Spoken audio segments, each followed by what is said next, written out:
Hello everyone, welcome back to our YouTube channel Golden Number 1 Classes। So हर कोई अब HSSC CET की तैयारी कर रहा है जो 2024 में आएगा, क्योंकि पता है हरियाणा सरकार ने फिर से इतनी सारी जॉब का ऐलान कर दिया है। तो मैथ की सीरीज़ हमने स्टार्ट की हुई है। ऑब्वियस है मैथ की तैयारी हर किसी को करनी है। मैथ टाइम कंज्यूमिंग भी होता है, तो हम शॉर्ट ट्रिक से पूरा मैथ कवर करेंगे और आपको इसी यूट्यूब चैनल पर मैथ और जीके की पूरी तैयारी हो जाएगी। कोई एक्स्ट्रा कंटेंट नहीं, कोई फालतू की बकवास नहीं मिलने वाली। जो पेपर में आएगा, जिस टाइप का आएगा उसी टाइप की हम तैयारी करवाएंगे। सो स्टार्ट करते हैं LCM and HCF topic. So first question है x cube plus 1/x³ equal to 52 given है। वैल्यू फाइंड आउट करनी है x प्लस 1/x। तो हम क्या करेंगे, सबसे पहले x प्लस 1/x इसका क्यूब कर देंगे। हमें ये पता है कि a³ प्लस b³ का फॉर्मूला क्या होता है। पहले का क्यूब प्लस में दूसरे का क्यूब प्लस में 3 पहला इंटू दूसरा और फिर दोनों का सम। ठीक है, ये हमारे पास फॉर्मूला होता है। तो देखो यहाँ से x हुआ कैंसिल, हमें क्या मिला, x प्लस 1/x का जो क्यूब है वो इक्वल मिला x का क्यूब प्लस 1/x³। ठीक, प्लस में x इंटू 3 है, यहाँ 3 मिला, ये 3 इंटू x प्लस 1/x। अब देखो ये भी x प्लस 1/x है, ये भी x प्लस 1/x। इसको मैं यहाँ वापस माइनस में ले आऊँगी तो ये क्या बन जाएगा, x प्लस 1/x की क्यूब है माइनस में 3 into x plus 1/x equal में क्या बचेगा, x³ प्लस 1/x³। ठीक है, अब ये पता है कि x³ 1/x³ जो है इसकी वैल्यू 52 है, क्योंकि हमको 52 गिवन है। तो मैं क्या करूँगी, यहाँ पर इसकी जगह लिख दूंगी 52। ठीक है, अब देखो इन दोनों में से कॉमन जो आ रहा है, बाहर आ रहा है x प्लस 1/x, ये बाहर आ रहा है। यहाँ पावर 3 है तो एक बाहर निकाल दी, क्या बचेगा, x प्लस 1/x की पावर 2 बचेगी, माइनस में यहाँ आया 3 बचा, क्योंकि यहाँ पर एक पावर थी, एक ही बाहर निकाल दी, इक्वल टू 52। ठीक है, अब देखो 52 को अगर मैं फैक्टर बनाऊँ, 13 चौक 52, 13 4 जा 52। अगर मैं इसके दो टुकड़े करूँ तो 13 × 4 आएगा। ऐसे ही यहाँ पर या दो टुकड़े पड़े हैं, मतलब एक टुकड़े की वैल्यू 13 है और एक टुकड़े की वैल्यू 4 है। अब या तो इसकी वैल्यू 13 होगी या इसकी वैल्यू 13 होगी। ठीक है, अब ऑप्शन में हमारे पास 13 भी है और 4 भी है। अगर मैं इसकी वैल्यू 4 ले लूँ, x प्लस 1/x की जगह अगर मैं 4 ले लूँ तो यह 4 आएगा, या 4 का स्क्वायर -3 है ना। तो 4 × 4 का स्क्वायर कितना हो जाएगा, 16 - 3 यानी कि 13। बिल्कुल सही बन रहा है कि 4 × 13 ही बन रहा है, मतलब x प्लस 1/x की वैल्यू क्या होएगी, ए ऑप्शन करेक्ट रहेगा 4। नेक्स्ट क्वेश्चन है x² प्लस 1/x² अगर 102 है तो x माइनस 1/x क्या होगा, इसके लिए भी ट्रिक।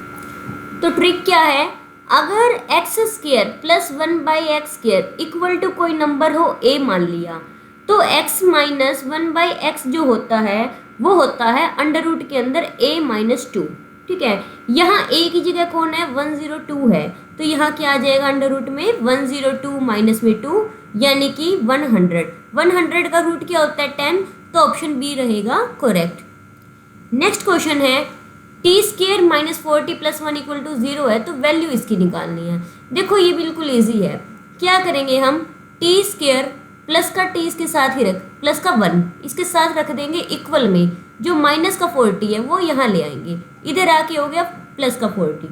ठीक है, अब क्या करेंगे हम, t से डिवाइड कर देंगे, यहाँ भी t से डिवाइड, यहाँ भी t से डिवाइड और यहाँ भी, ये t से t डिवाइड हुआ, ये बच गया t plus 1/t equal to, ये t से t कैंसिल, ये बच गया 4, यानी कि हमें क्या मिल गया, t plus 1/t equal to 4। हमें वैल्यू किसकी निकालनी है, t³ प्लस 1/t³ की। अब एक बात है कि अगर हमारे पास t प्लस 1/t कोई नंबर a होता है तो t³ प्लस 1/t³ किसके इक्वल आएगा, तो t³ प्लस 1/t³ होता है एक जो भी ये नंबर होता है उसका क्यूब माइनस में 3a। ठीक है, तो यानी कि हमारे पास a की जगह कौन है 4, तो हमारे पास आंसर क्या होएगा, 4 की पावर 3 माइनस में 3 इंटू 4। ठीक है, तो 4 चौक 16 चौक 64 और 3 चौक 12, तो 64 में से 12 गए, कितने बचे 52। तो यानी कि ऑप्शन 2 हमारे पास रहेगा करेक्ट। ठीक है, नेक्स्ट क्वेश्चन है अगर a plus B plus C 0 है तो a cube plus B cube plus C cube, direct formula है कि a क्यूब बी क्यूब और सी क्यूब किसके इक्वल होता है, 3abc के इक्वल होता है, तभी होता है अगर a plus B plus C 0 है। आपके पास कुछ और तरीके से भी क्वेश्चन आ सकता है, यूँ भी आ सकता है कि मान लो यहाँ है 11 का क्यूब दे दिया, ठीक, प्लस में माइनस के 7 का क्यूब दे दिया, प्लस -4 का क्यूब दे दिया। कहेंगे कि इसकी वैल्यू क्या होएगी ये बताओ, डायरेक्ट ये क्वेश्चन पूछ सकते हैं। आप क्या करोगे, अंदर वाले नंबर को उठा लोगे, 11 -7 और -4 यानी कि ब्रैकेट के अंदर के नंबर को निकाल लोगे, चेक करोगे क्या ये 0 है। अगर 0 है तो इसका आंसर क्या हो जाएगा, 3 × 11 × -7 और × -4, तो ये इसका आंसर बनेगा। ठीक है, तो आप इस ट्रिक का इस तरह से भी यूज़ कर सकते हो क्योंकि ये क्या है, आपके पास एग्जाम में इस तरह से क्वेश्चन भी पूछ सकते हैं। नेक्स्ट क्वेश्चन है value of a if x minus a is factor. अगर फैक्टर की बात कर दे तो इसका मतलब होता है जो भी उसका फैक्टर है, यानी कि x माइनस ए फैक्टर है तो x माइनस ए को 0 रख दो, x की जगह क्या मिल गया a, तो जहां भी x है वहां पर a पुट करो और वैल्यू को 0 कर देंगे। x है, x की जगह क्या आ जाएगा a की पावर 3, माइनस में a स्क्वायर है, x फिर आ गया, फिर यहाँ पर a आया, प्लस में यहाँ x की जगह a + 2 इक्वल टू क्या कर देंगे 0। तो देखो ये a स्क्वायर इंटू a, ये भी एक क्यूब हो गया, ये खत्म, तो a इक्वल टू क्या आ गया -2। ठीक है, तो यानी कि -2 ऑप्शन बी इसका करेक्ट रहेगा। नेक्स्ट क्वेश्चन है, अब दिया है x + 1/x = 3। अगर x + 1/x 3 के इक्वल हो, I mean 3 नहीं, अगर मैं कोई नंबर a मान रही हूँ, तो x² + 1/x² इक्वल होता है a², यानी कि जो भी नंबर होता है उसका स्क्वायर माइनस में 2। तो यहाँ पर a की जगह कौन है 3, तो ये कितना हो जाएगा 3 का स्क्वायर -2, मतलब कि 3 × 9 -2 कितना हो गया 7, मतलब ऑप्शन सी क्या रहेगा, करेक्ट रहेगा। इसी टाइप के क्वेश्चन आएंगे, आपने इनको अच्छे से करना है। अब कह रहे हैं HCF ऑफ, इसका और इसका HCF बताना क्या होगा। ठीक है, तो HCF के लिए क्या करोगे, आपके पास देखो नंबर क्या है, p पावर 3, q 4 और r पावर 6, एक ये नंबर है और दूसरा नंबर है p6, q 3 और r 4। क्या करना है, अगर HCF की बात आए तो वो नंबर आएगा जिसमें पावर छोटी होगी। यहाँ पर p की पावर 3 है और या p पावर 6 है, छोटे वाली कौन हुई p पावर 3, तो उसको लिख लिया, या q4 है या q3 है, छोटा कौन हुआ q3, तो उसे लिख लिया। r6 और r4 में छोटा कौन है r4, तो ये उसको लिख दिया। ठीक है, तो ये हुआ HCF। अगर LCM कह देते तो इसका उल्टा होता, बड़े वाली, यानी कि यहाँ आ जाती p6 और यहाँ आ जाता q4 और यहाँ आ जाता r6। ठीक है, तो ये LCM हो जाता। अगर HCF पूछे तो छोटी पावर लेनी है, LCM पूछे तो बड़े वाली लेनी है। नेक्स्ट क्वेश्चन है HCF, इस नंबर का HCF निकालना है। अगर हमारे पास नंबर कुछ ऐसे है, p/q होता है और r/s और t/m, कोई भी नंबर मान लो, इसका अगर हमें निकालना हो HCF, तो HCF के लिए क्या करते हैं, ऊपर वाले नंबर का HCF कर देते हैं। HCF किसका, p, r और t का, और डिवाइड में LCM लिख देते हैं हम q, s और m का। ठीक है, तो ये हमारे पास रूल रहता है। अगर LCM निकालना हो तो उल्टा हो जाता है, ऊपर LCM नीचे वाला HCF। ठीक, तो हम क्या करेंगे, 4, 10 और 20 का क्या निकालेंगे HCF। अब HCF कैसे निकलता है ये देखो 4 के अगर मैं टुकड़े करूँ, 4 के टुकड़े करूँगी 2 × 2 आएगा, 10 के करूँगी तो क्या आएगा 2 × 5, 20 के करूँगी तो 2 दूनी 4 पंजे 20। अब वो नंबर जो सब में आ रहा है, ये 2 सब में आ रहा है। ठीक है, तो इसका मतलब हमारे पास जो HCF आएगा, HCF क्या हो गया 2 हो गया। ऊपर क्या लिखा जाना है, ऊपर HCF लिखा जाना है तो ऊपर 2 आया, नीचे क्या लिखा जाएगा LCM, इनका LCM अपन लेना है। तो पहली बात तो ना डायरेक्ट हमें पता चल रहा है कि आंसर डी निकलने वाला है, क्योंकि किसी में भी ऊपर 2 नहीं है। अब LCM लेना है, LCM किसका लेंगे, इनका LCM क्या होएगा, इनका जो LCM आप निकालते हो उस मेथड से निकाल लो या दूसरे मेथड से। ठीक है, तो आपका इसका LCM 63 ही बनेगा, तो डी ऑप्शन इसका करेक्ट है। ठीक, नेक्स्ट क्वेश्चन है HCF ऑफ दिस इनका HCF निकालना है। HCF निकालने के लिए वही है जो सब में कॉमन हो। 25 को लिख सकते हो 25 ही, या फिर आप लिख सकते हो 5 का 5 मल्टीप्लाई बाय 5, 25 को लिख दिया। अगर मैं 125 को लिखना चाहूँ 5 5 5 3 टाइम आएगा। अगर मैं 625 को लिखना चाहूँ तो 4 बार आ गया, है ना। तो कितनी बार सेम आ रहा है, 2 बार सब में आ रहा है। तो वही हमारा क्या होएगा, HCF यानी कि 5 मल्टीप्लाई बाय 5 क्या रहेगा, HCF यानी कि 25। ऑप्शन ए इसका करेक्ट रहेगा। अगर ये LCM की बात करते, LCM क्या होता, जो सबका सबसे ज़्यादा बड़ा माना जाता है, ठीक है, तो वो हमारे पास हो जाएगा 625। नेक्स्ट है LCM ऑफ, इनका LCM निकालना है। तो मैंने पहले बताया था LCM के लिए हम क्या करते हैं, जो सब में कॉमन होता है, बड़े वाला माना जाता है। तो देखो सबसे पहले मैं करूँगी 4, 6 और 8 का LCM, है ना। सबसे पहले 4 को बनाऊँ, जो 4 कैसे बनता है, 2 2 ज़ा 4, ठीक है। अब मैं 6 को बनाऊंगी इसकी हेल्प से, 6 को इसकी हेल्प से बनाऊंगी, 2 3 ज़ा 6, इन दोनों ने मिलकर 6 को बना दिया। अब मैं 8 को बनाऊंगी। अब देखो 2 2 ज़ा 4 तो पहले है ही, एक 2 अगर मैं ले आऊँ तो इन तीनों ने मिलकर 8 को बना दिया। ये हमारे पास बन जाएगा LCM किसका, 4 6 और 8 का LCM कितना हुआ, 2 दूनी 4, 4 3 12, 12 दूनी 24, तो 24 इसका आया LCM, ठीक है। वैसे आंसर मुझे पता चल रहा है कि ऑप्शन डी रहेगा, लेकिन मैं आगे वेरीफाई भी करके दिखाऊंगी। अब निकालना है इनमें से। अब यहाँ पर हमारे पास एक में है x² y, और दूसरे में है xy², और तीसरे में है x² y²। तीनों में सबसे ज़्यादा x की पावर कौन सी है, पावर 2, तो यानी कि x² रहेगा।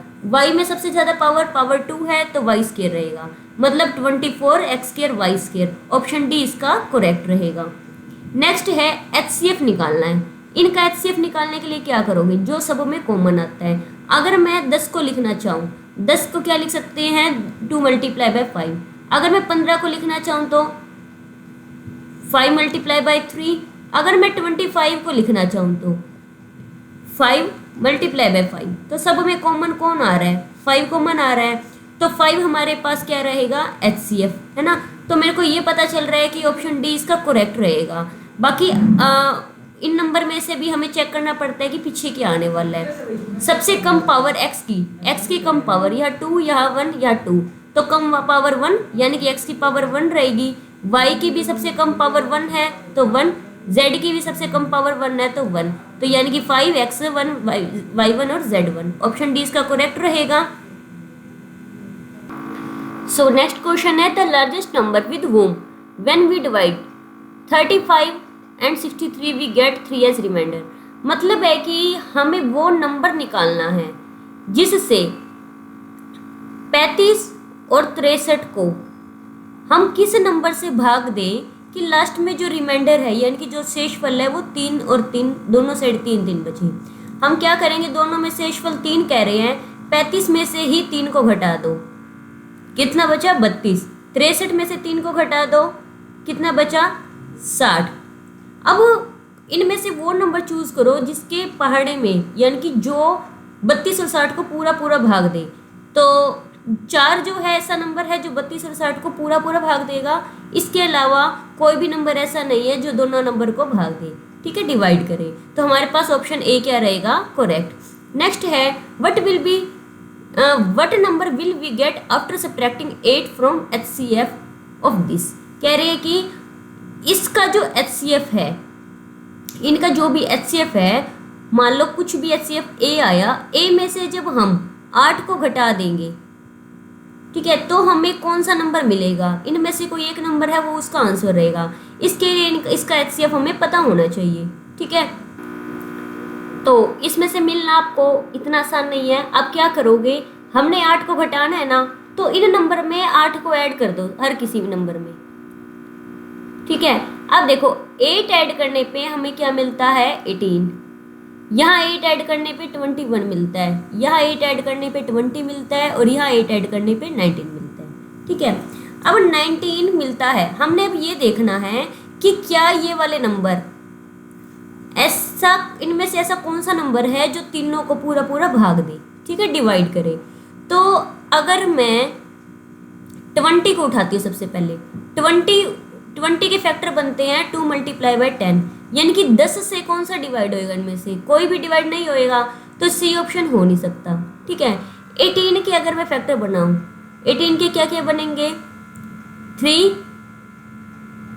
2 और 3 एक टाइप से, यानी कि 9 इंटू 2। तो यानी कि हमारे पास ये नंबर 3 से भी डिवाइड हो 2 से भी हो। 3 से डिवाइड हो सकता है लेकिन 2 से सभी नहीं होंगे, क्योंकि पीछे 2 से डिवाइड होने के लिए सम संख्या यानी कि इवन नंबर होना चाहिए। तो 2 से तो डिवाइड होने से रहा, तो ऑप्शन ए भी इसका करेक्ट नहीं रहेगा। 19 की टेबल में 168 ही नहीं आता, तो यानी कि ये ऑप्शन भी हमारा करेक्ट नहीं रहेगा। तो बच्चा हमारे पास बी ऑप्शन, बी ही हमारा करेक्ट होएगा। अब बी देख लो, 21 3 मल्टीप्लाई बाय 7, तो ये नंबर 3 की टेबल में भी आएगा और 7 की टेबल में भी। तो यानी कि तीनों नंबर क्या हैं, 21 से पूरे पूरे भाग हो रहे हैं। अगर 21 से भाग नहीं देना तो अलग अलग 3 से देख लो और 7 से देख लो। आपको ये पता होना चाहिए 3 से कौन सा डिवाइड जाता है। जैसे कि मान लो 168 है, इसको ऐड करो, कितना हुआ 15, 15 3 की टेबल में आता है, तो यानी कि 168 भी 3 से पूरा पूरा भाग जाएगा। ठीक है, जैसे कि 189 है, इनको ऐड करो, कितना हुआ 18, 18 3 की टेबल में आता है ना, 3 से डिवाइड होता है, इसका मतलब 189 भी 3 से पूरा पूरा डिवाइड होगा। ऐसे ही 231 अगर मैं चेक करूँ, 2 3 और 1 को ऐड करूँ 6, 6 3 से पूरा पूरा डिवाइड हो रहा है, मतलब 231 भी 3 से पूरा पूरा डिवाइड होएगा। ऐसे ही ये 7 भी इन तीनों से डिवाइड होएगा, तो इसका मतलब ऑप्शन भी इसका करेक्ट रहेगा। नेक्स्ट क्वेश्चन, खत्म स्लाइड। तो पेपर में एलसीएम एचसीएफ से जितने टाइप के क्वेश्चन आएंगे मैंने हर टाइप के क्वेश्चन करा दिए हैं। अगर आपको प्रैक्टिस कहीं लगानी हो तो आप प्रैक्टिस बुक ले करके प्रैक्टिस क्वेश्चन लगा सकते हैं। इनसे बाहर क्वेश्चन नहीं आने वाले, तो हम उतना ही लिमिट में करेंगे जितना आपको नीड है, एक्स्ट्रा कुछ भी नहीं करने वाले, बहुत स्मूथली मैथ को लेके जाएंगे। 100% आपका मैथ का पोर्शन अटेम्प्ट होएगा मेरी तरफ से। Thanks for watching. वीडियो अच्छी लगे तो लाइक शेयर सब्सक्राइब जरूर करना।